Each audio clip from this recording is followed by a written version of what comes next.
welcome to the Parody, where we tally up the victims in our favorite movies. Also, before we get into this, I'm doing these first 3 Blind Justice movies to condense what could have been done shorter from back when my style wasn't properly built.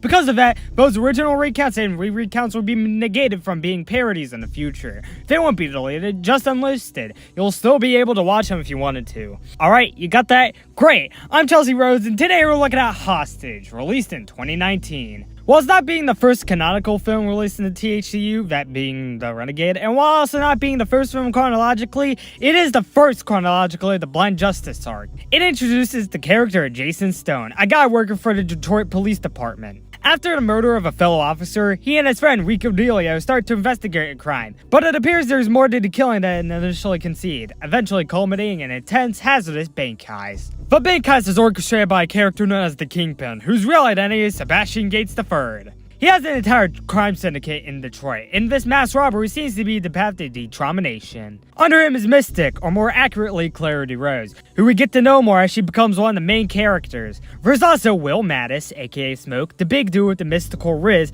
who also launches the break-in, Trey Royce, a guy who runs away from authorities after murdering said officer, who also gets in the main character in the plot of this, and finally Carl Robinson, the new guy getting into this life of crime so he can care for his sickly grandmother, and the biggest character of the film's heist plot. The resulting powder keg brings the explosive finale to the film, which happens after over 2 hours of motivations, introductions, character developments, and so on and so forth.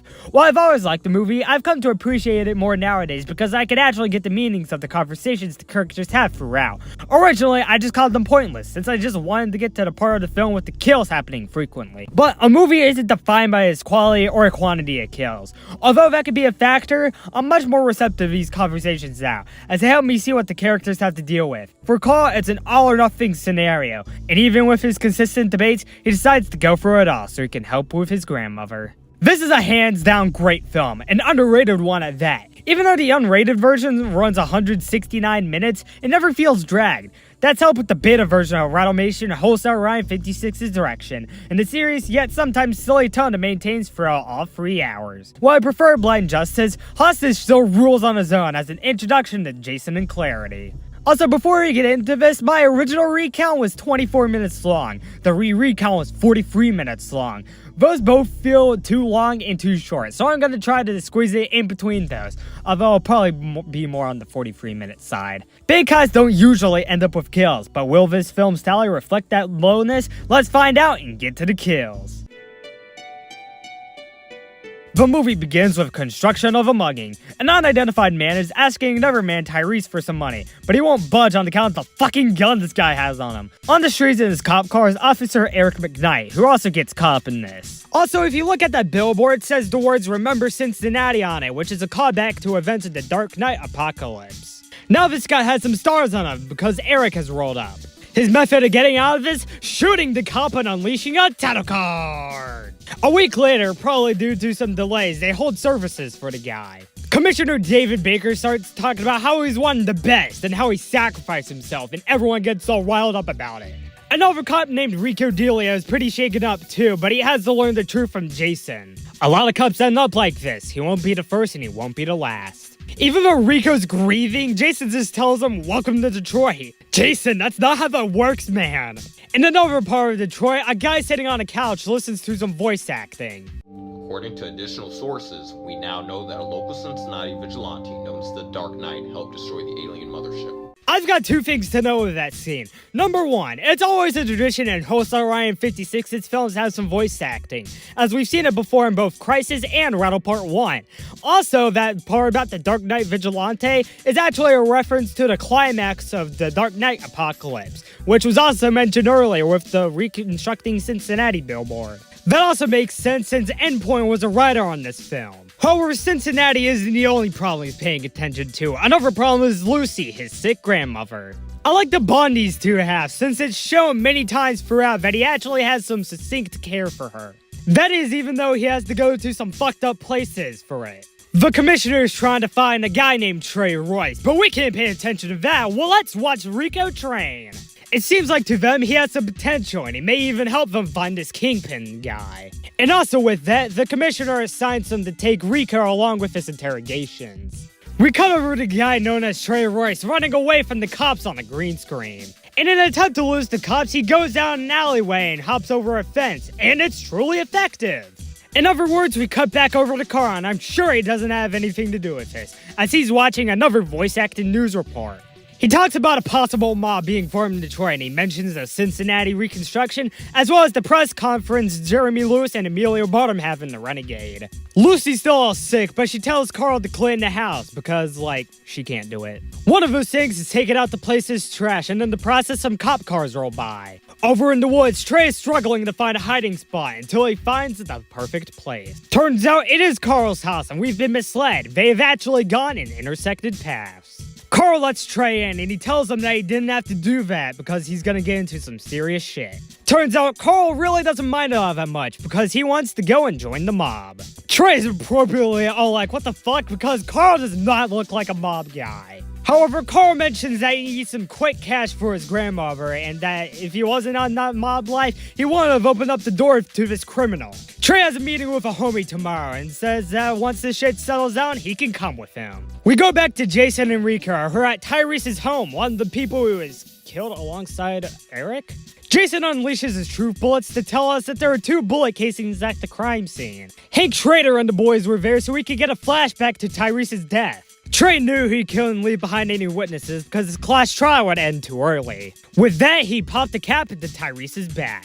He had succumbed to blood loss, and all the paper money on him was missing. It checks out since Trey was trying to get his money back. The only way they were able to identify Trey was because Eric was recording it on his body camera. After passing the naked bald guy, they head into his house, which is currently occupied by his mother. Oh, sorry, did I say heads into? I mean flat out refuses, as she gives him a fuck off. However, with the promise that they know who killed her son, she lets them in.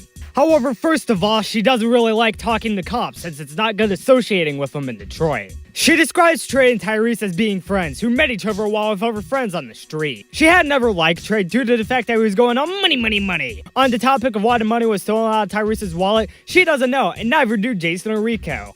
Lastly, the 2 were on the phone to discuss about a place to meet up at, and then he was never seen alive again. Rico notices something off about this. Because Trey and Tyrese were friends, Trey wouldn't have a reason to set him up.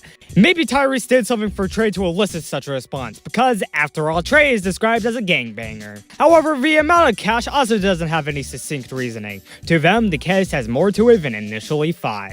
Trey and Carl are there on the street, just so Carl can calm down before they get into the place. The place they're going into is guarded by 2 thugs, and they know about Trey's escapades. They almost get to Carl, but Trey calms them down by telling them what happened in the first 20 minutes. With Trey's explanations being enough, they let them both in. They walk into the Kingdom nightclub and, let's put some Lincolns up on the screen. Cause you got one person twerking and one person twirling around.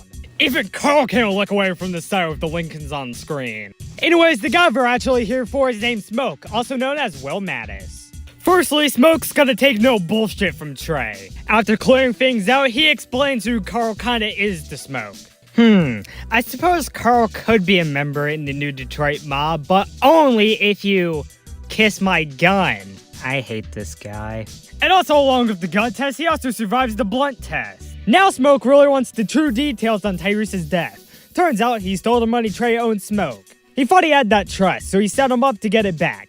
However, things got heated and both Eric and Tyrese ended up dead at his hands. Trey as a character is interesting to me. He's very obviously got a lot of shit going on, and he recognizes what he did was very wrong. He was faced with the lack of a father figure at younger stages, leading him to his gang life and certain status. The harder part of such a life is reflected here when he has to tell Smoke the details. He isn't exactly a good person, but he is a great character and protagonist. Smoke is another interesting character, but I can get more into him later. Trey saves his ass by showing Smoke the money. Smoke's second topic is Carl, and he tells him that he wants to join up. Smoke thinks that's cool. Oh, just kidding. Just kidding about thinking that's cool. That's a gun up to his face. Carl hastily tells Smoke that he's here to get money for his sickly grandmother. And with his confession, he officially gets Smoke kind of on his side. Carl gets some stuff in the boxes, and by the looks of it, he's a Jackie Pooners fan. It's a short scene that really doesn't have anything to do with the rest of the movie, but inside his box, he sees a picture of who I think is his mother. Now, we could just close the doors on this scene. Inside another house, somewhere in Michigan, Rico and Jason go over the facts again. The first 2 minutes of the scene is stuff we already know, so I won't be talking about it. However, Rico has found some stuff that suggests that Trey has had past run-ins with the law. However, Jason also notes that most of these cop killings have involved money in one way or another.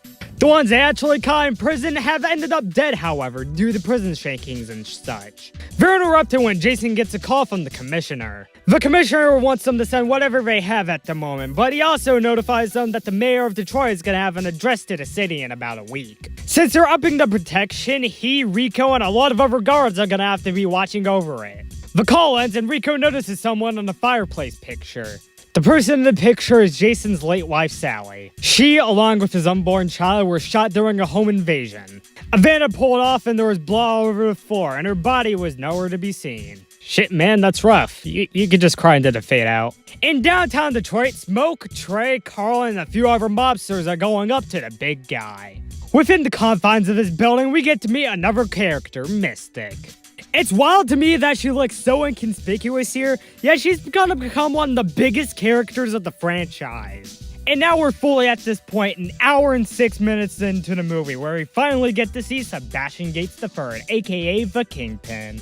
They have Carl along with them too, and he's kinda here just to interview him. However, for him to actually join the mob, the Kingpin orders to bring someone in. It turns out to be Tyrese's battered up mother, who the thugs only want to shut the fuck up.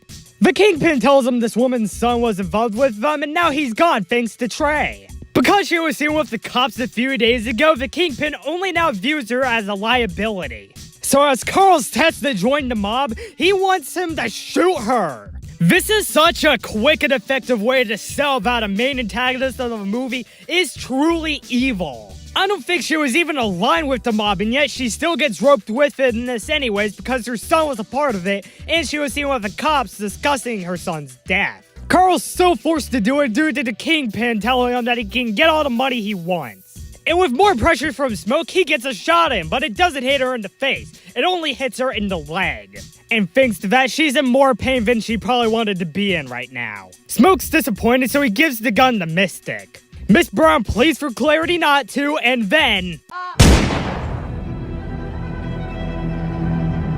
Clarity even up and shoots her, even though it's the direct fault of the Kingpin for doing so. He ordered it, so she just had to do it. The climax is the gory aftermath, with some of her bits of her brain on the ground. In my opinion, this is one of the film's best parts, showing how truly twisted this affiliation is. However, part of the context comes in Blind Justice, and I'll probably discuss it more there. Hell, Carl even responds by throwing up. Carl's ultimately forced to stay in the mob, because if he doesn't, the Kingpin will make both his and his grandmother's lives a living hell. The actual meat of the meeting comes in when the Kingpin tells them that they have to take over the city. I will say this, the Kingpin has made some points that have aged well over the last 5 years. In the wake of bigger things like the murder of George Floyd back in 2020, and the seriously abhorrent police response to the recent rise of pro-Palestinian protests at college campuses, the point he makes about the city being corrupt makes a lot of sense. However, you do have to remember that this guy just ordered a lady to get shot in the face graphically. Bad people can still make valid points at times, you know? Like, yeah, your points are really valid, just find a way to make them be more known more peacefully. He calls some of the richest people in the city blatantly corrupt, like Jeremy Lewis and Emilio Barnum, 2 people we get to know more. If he's gonna build a new order in the city, he needs to help with the 4 people in the room with him.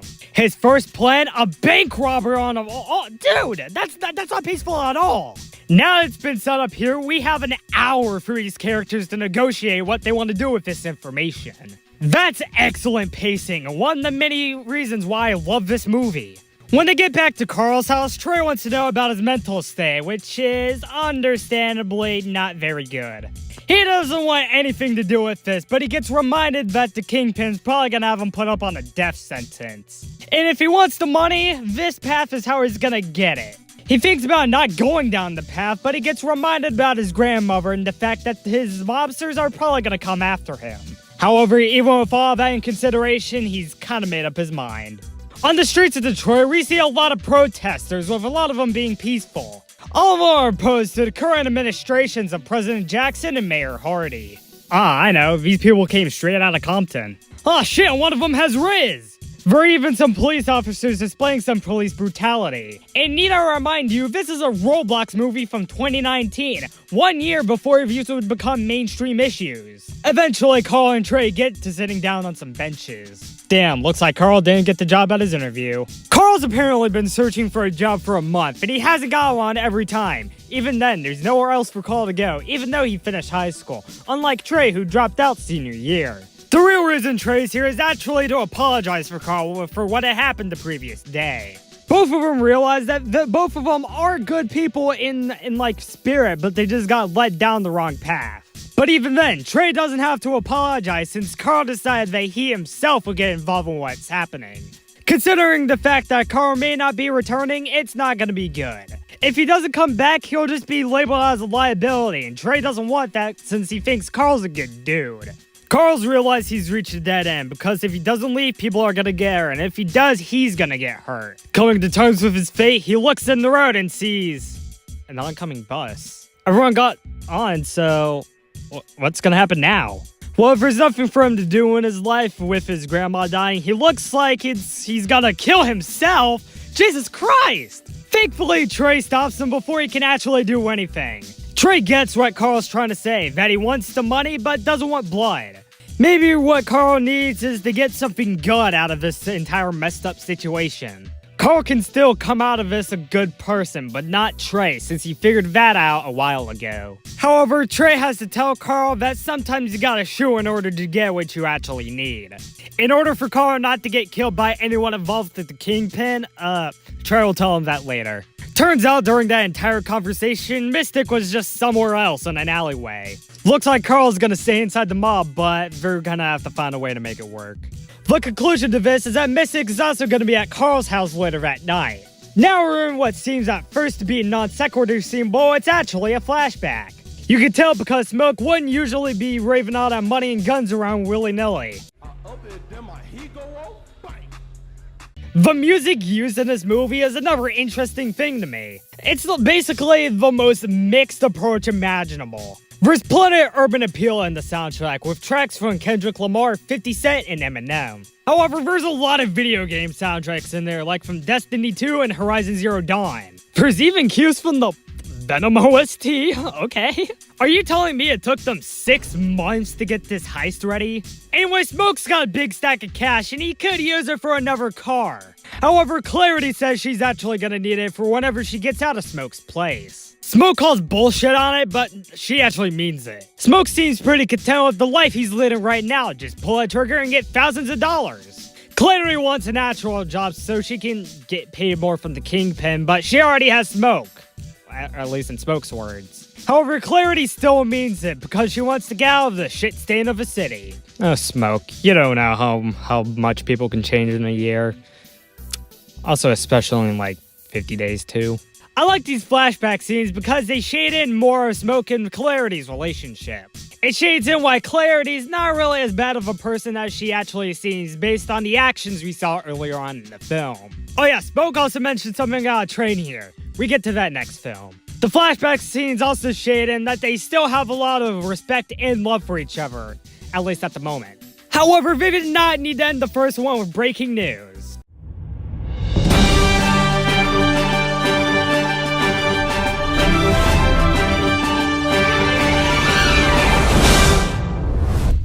Alright guys, welcome back to the local news station DMP 39. I'd like to report that Hostage 2019 has some straight people in it.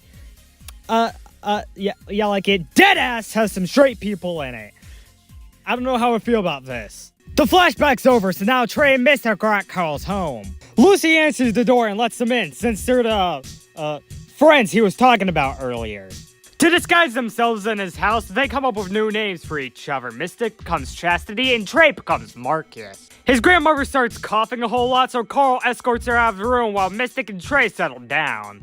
They figure out that Carl's an alcoholic, but hey, at least he isn't getting into the nose business. Carl enters the room while they're talking about his grandmother, and he asks Trey about his parents. His mother's in jail. Wait, is that fucking Roblox Goku in the back? On the paternal side of things, well, we got none for Trey or Mystic. Carl had a mother and father, but they got killed during the Crimson Invasion, and since we never met them, I'm not gonna put them on the count. Alright, now, since we have under an hour left of the film, Carl, meet Mystic. However, they need to come up with a street name for Carl, since they aren't gonna use his real name during the heist. Also, Trey's street name is Top Dog, which is pretty funny. Tyrese's street name was also Top Dog, which was given to us earlier in the film. After a few suggestions, they land on the name C-Rob. Now, for the actual processions of the heist. Tomorrow, the mayor's gonna give a speech, so they need to have everything ready by tomorrow. Then, she and Smoke will escort Trey and Carl into a van. With the plan, Carl only has one gripe. He doesn't want to kill anyone. They can adjust to Carl and Trey specifically, but probably not Mystic. However, in order to make it out here, sometimes you just gotta kill people. With that proclamation, she exits the room. Trey explains that with clarity, it's probably not her wanting to own up to her bad actions. Carl argues that it's probably already too late to her, and when everything comes back to her, it's gonna hit her back hard. There's probably no point in staying here at the moment, so Trey tells them that they'll be ready tomorrow. In the van, Clarity's calming down with a flashback. It's from the previous year, and it's her and Smoke inside some woods. Everything here seems to be going fine until Clarity notices the gun Smoke is holding. Or maybe things are still fine and Clarity does want to hold it. She holds it and notes that it's a tiny bit heavy, but she'll probably get used to it someday. She says that Smoke is different from all the other people she knows because no one would take her to such a romantic place like the place that's basically near where Jeremy Lewis was held.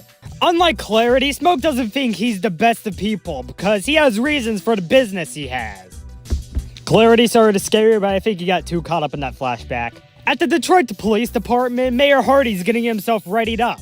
Considering he's about to give out a massive speech, he's gonna have to do it. Oh yeah, remember when we were talking about protection at this speech? Well, looks like they weren't kidding with that. There's a bunch of police officers and even some snipers. Even Officer Jones thinks so. Oh, who's Officer Jones? He's another side officer that we haven't seen much of throughout the film. The mayor starts his speech and talks about how harsh times have fallen on Detroit and that people in the city have resorted to violence. With these problems in hand, he assures the city that everything will be right. With the mayor's motivation, Rico thinks there may be hope for Detroit, a move that Jason's deceased wife Sally also had. And the star of all that hope was the Commissioner David Baker.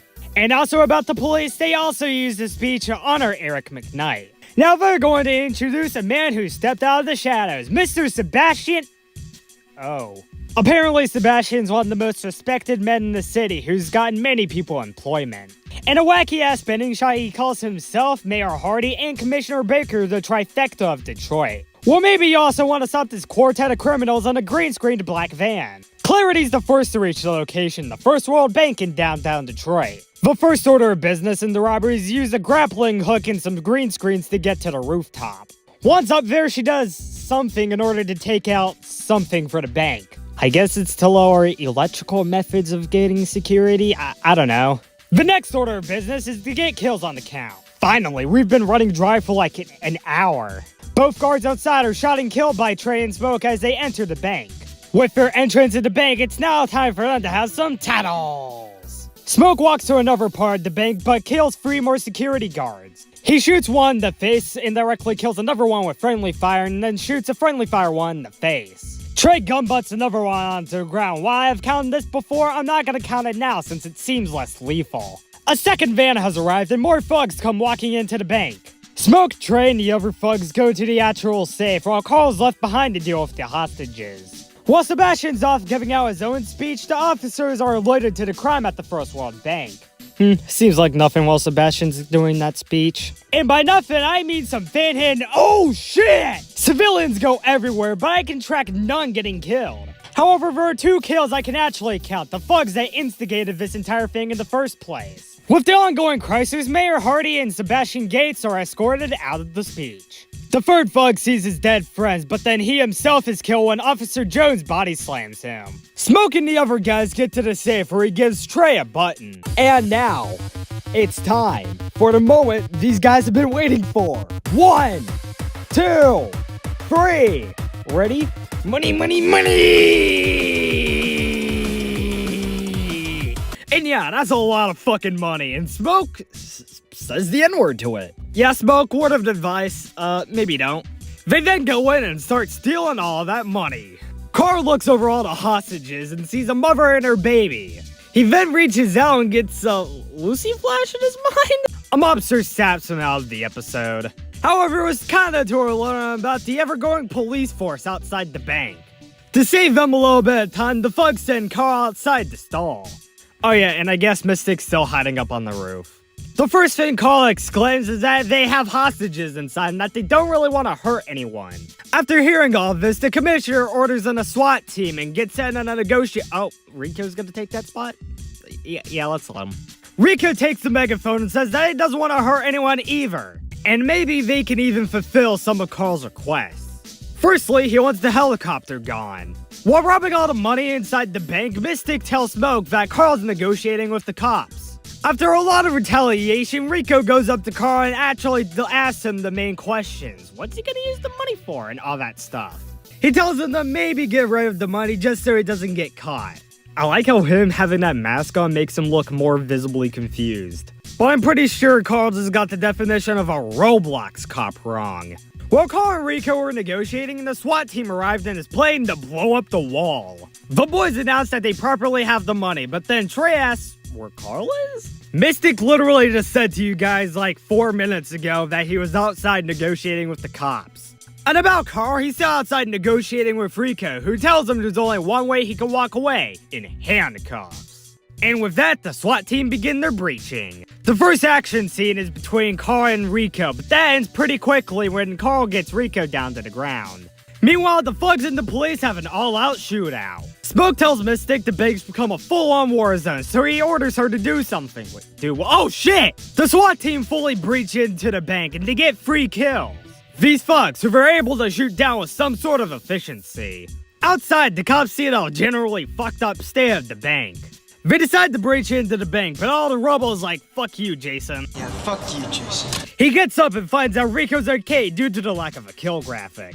With the severe state of the bank, they head inside it. More like they skedaddle in there, good god. Don't tell me we're about to have a last guest up in this shit. Alright, now we're about to have a lot of kills in extremely fast procession, so I'm gonna do my best to count them all right. When the camera pans, I can see 3 hostages on the ground. Notice how that arm on the bottom of the frame doesn't match up with the hostage on the right side of the screen. The 4th victim comes into play when he runs into the fire. I will also know that there's another body in the background there, but his clothing matches up with the security guard, so I don't think he's a new corpse. However, this thug here definitely is. In the shot after that, there are 2 more bodies. And after that, this thug behind Smoke gets shot. And when Smoke's about to throw a smoke grenade, you can see another body behind him that I don't think is Carl as he comes running in at a later shot, and that wouldn't necessarily have you being like that. Oh, and I can't forget the one that's just an arm at the left side of the frame. And finally, there's this SWAT officer seen dead in the background, which gives us a final tally of 11 kills throughout the shootout. However, this cop who gets the effects of that smoke grenade, nah, I won't add him to the count. Same for this in the background. The smoky frame makes it too not clear. However, I can't count this thug who's seen dead in the background when Carl asked Trey who blew up the building. One SWAT officer tries to get the hit on Carl, but he's shot by Trey who saves him at the last minute. And whoever called the bombs in, they're gonna have some explaining to do. They talk about how they're gonna get out of there. Oh god, that's a body. That's another body on the ground. And fuck. Oh my god. Oh fuck. I'll just count the 6 or so bodies I see assorted all around them and just leave it at that. And hey, Smoke and Mystic leave them behind.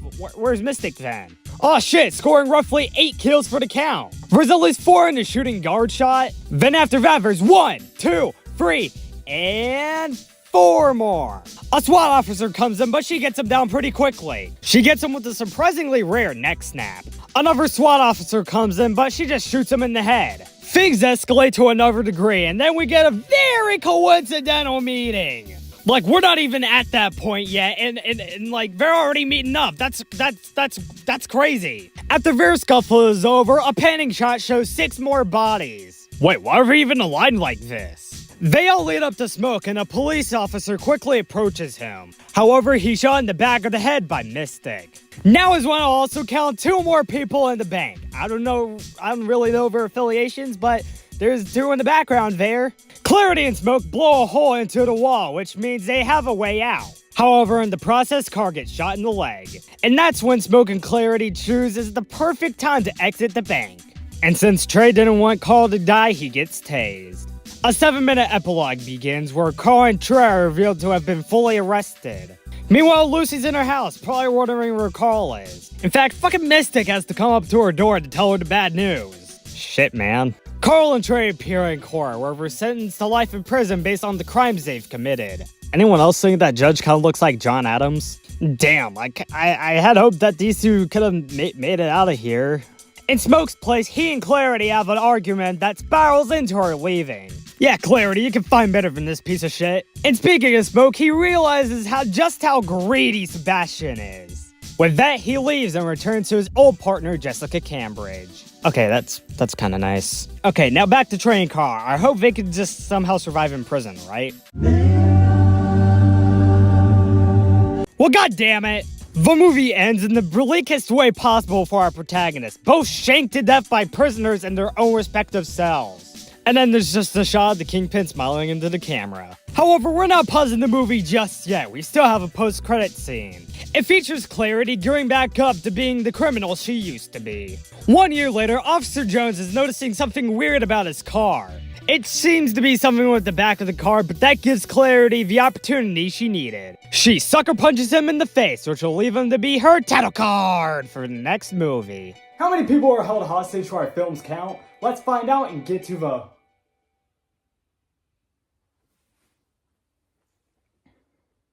Show us some clarity on that one. Gosh.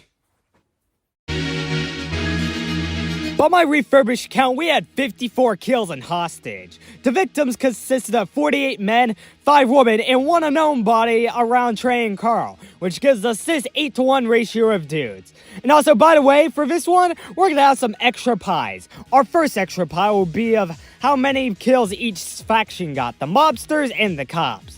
By the looks of the pie chart, it's a 2-to-1 ratio for the mobsters, who got 36 kills out of 54, but cops got the other 18. Our second pie would be of how many kills each named character got, so out of the 13 of those, Clarity got the majority of them with 7. Smoke came in second with 4, and Trey got the least with only 2. That being the other security guard when they're first entering the bank, and that one sneaky SWAT officer behind Carl. Finally, the director's cut sports a beefy 169-minute runtime, which left us with a kill on average every 3.13 minutes. Would you look at that? It's the Detroit number. As is tradition, I'll give Amethyst Flamethrower to Mrs. Brown, not because of how graphic it is, but just by how disturbing it is. It's one of the best parts of the movie and sells how truly evil the Kingpin can actually be. Broken Pistol will go to the 6 bodies that Trey and Carl are standing around, because I don't think I need an explanation there. And that's it. Hostage was released in 2019 and serves as the first movie of Blind Justice's arc. Next up on the parody will be Fear, released earlier this year, and that'll be out sometime this week. Until then, I'm Chelsea Rose, and it's been the Parody. Thanks a lot for watching this parody. I've originally had this parody planned out since April, but I didn't get into it until now, which makes sense since it's the RECOINT's 2-year anniversary, like, tomorrow. And by the way, this movie, or any other Blind Justice movie, won't be getting any more recounts, so yeah. Anyways, like I said, the next thing up on the parody is Fear, and after that will hopefully be Madness Combat. And on July 1st, I hope I can get the Danganronpa free kill count out, but the thing with that is that it's 2 hours worth of work, and, like, yeah. Like, that's gonna probably be over 2-hour long parody, so strap in for that one, folks. It also has a really high kill count. Thanks for watching.